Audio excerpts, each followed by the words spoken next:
Welcome back to the Sports Source. This segment of our program brought to you by the Topoco Lodge, a restaurant right by the rushing river. Suites, rooms, individual cabins, all laid out in a mountain setting. Biking, hiking, fishing, kayaking, much more to do up there on their entire property. Visit Topoco.com to line up a trip for yourself to this hidden gem, the Topoco Lodge, only 60 miles outside of Knoxville. It's a very special place. Ryan Callahan, I'm going to pepper you with questions about UT recruiting, and you're going to have to race through them, okay? We'll do a minute on this one, first one. Tennessee lost a commitment this week who was always viewed as a potential to flip to Florida. That happened. Tell them who and why and what happened. Yeah, four-star defensive back Kimura Wilcoxon. He's an Atlanta area kid playing at IMG Academy down in Florida this year. And he'd been committed to Florida twice before. So this was a kid on his third commitment already, even being committed to Tennessee. And Florida got back in the picture. Even on that staff, I'm not sure they were all in, but Dan Mullen kept recruiting him, stayed in contact with him, and they figured out after a while, we've still got a shot. And I think they made it complicated enough and got it in his head. And I thought it might drag out a little longer, but not surprising that he flipped. So it's a loss for Tennessee. He's a top 247 prospect, a guy who could play corner or safety, but at the end of the day, not a huge shock. And now Tennessee's got to move on to a lot of other DBs still on their board. When he committed to Tennessee, isn't he the one that the Florida assistant put the tweet out that said, "Is this your final answer?" Yes. And a lot of people thought he was going to flip back at some point. When you're on your third commitment in less than 2 years, I think everyone's a little skeptical anytime. Any chance he flips back to Tennessee?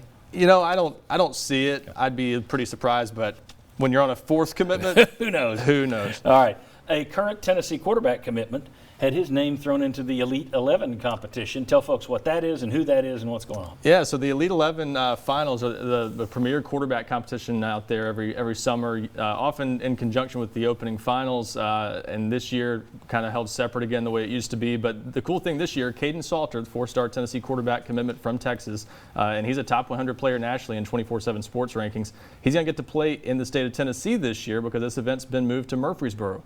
So an event that usually is in California or in Texas is going to be right here in our backyard. So you're going to see a lot of media coverage of it, I'd say, because of that. And we'll get a chance to see up close in person what he's all about. But this is a guy that our analysts have been very high on after seeing him in person this year. This will be a chance for him to compete with 19 other top quarterback prospects in this class. Harrison Bailey was in this last year. Brian Maurer in it 2 years ago. So Tennessee's been well represented there. But another chance for them to kind of show out on the national stage with one of their commitments. Okay, and a big picture question, the blue chip ratio. One of your guys, the national 24/7 sports site, always puts this up. Let's go ahead and show folks at home.